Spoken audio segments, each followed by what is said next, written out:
Now, these fires have been some of the worst in the nation's history, but exactly what is making them so volatile and so dangerous? Greg Kelly is one of Australia's most experienced forensic fire examiners, and he joins me now. Greg, thanks for joining the latest this evening. Pleasure. You've worked on some of the biggest bushfires, that's for sure, the Canberra fires, Engadine, Parkerville in WA. In your opinion, why are these fires so severe? It would appear in fire investigation, the big thing we've got to look at is fuel. In that light, it suggests to me that the fuel load that's been available is extraordinary. My experience, I've never seen this type of response and the size and the magnitude of it, how widespread they are in my career. So why has the fuel load been allowed to get where it's at now and become so volatile? Well, I think there's a number of competing forces in that. The backburning operations that used to take place don't take place today. We seem to be more influenced by maintaining the ecology of an area and the safekeeping of animals and things, which is a highly important thing to be considerate of. But at the same time, looking over these fires that the public have experienced now, we have people who have died. What about the coordination, though, between things like, forestry protection, local councils, the energy supply companies? They all play a role. Oh, absolutely.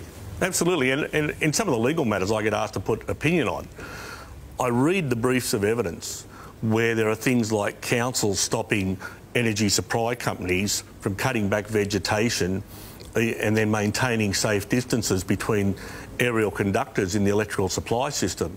So we've got this disconnect between the electrical supply needing to be maintained on telegraph poles and wires, creating an unsafe situation where they may be in close proximity to vegetation that no one wants touched. So I think collectively we need to have a better look at who's responsible and how we maintain everyone's interests, but certainly keeping an underlying view of people's safety. No, I should say too, for our viewers, you were actually caught up in this a couple of days ago at Lake Conjola, and you had to head for the hills. So you've seen this fire up close and what it's capable of. What are we going to learn from these fires, do you think? Well, I think there'll probably be a pretty good inquiry come out of it, and hopefully people will put their own agendas to one side. It's about time that we collectively as a community come to a consistency in approach that's going to be for everyone's benefit. Have the fire management issues in the past been too driven by agendas? Maybe the lack of direction.